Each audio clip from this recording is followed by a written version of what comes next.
ইতমিনানের সাথে করতে চাওয়ার অর্থ কি সরকার আর তাগুতের গোলামি করা?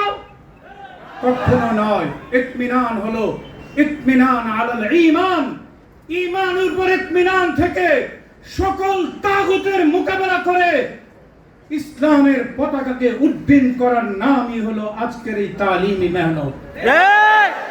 ইমাম আবু হানিফাকে থেকে নিয়ে ইমাম আহমদ ইবনে হাম্বল, ইমাম মালিক, ইমাম ইবনে তাইমিয়া, আব্দুল্লাহ ইবনে মুবারক, ইজ্জুদ্দিন ইবনে আব্দুস সালাম, আমাদের দারুল উলুম দেওবন্দের সূর্য সন্তান কাসিমুল খায়রাত, কাসেম নানুকাবি, শাইখুল হিন্দ মাহমুদ হাসান দেওবন্দি, এদেশের সদর সাহেব আল্লামা শামসুল হক ফরিদপুরি, হাফিজ হুজুর শাইখুল হাদিস আল্লামা আজিজুল হক, শাইখুল ইসলাম আল্লামা আহমদ শফি, নূর হোসেন খাসিমি, মুফতি ফজলুল হক আমিনী একই ধারায় মেহনত করেছেন। আল্লামা মামুনুল হক সেই ধারারই বর্তমান সময়ের সবচেয়ে আপুসীন সিপাহসালার।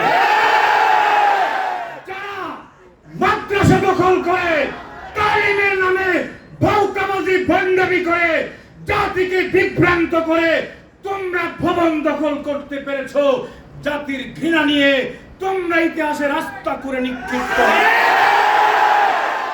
আমরা ভবন চাই না, অট্টালিকা চাই না, আদর্শ নিয়ে শাহাদাত বরণ করতে চাই। হয়তো শাহাদাত, নয়তো খেলাফত, হয়তো খেলাফত, নয়তো শাহাদাত। এটাই আমাদের আদর্শ, এটাই আমাদের উদ্দেশ্য। আমরা কোনো সুযোগ সুবিধা চাই না, আদর্শ নিয়ে মরতে চাই।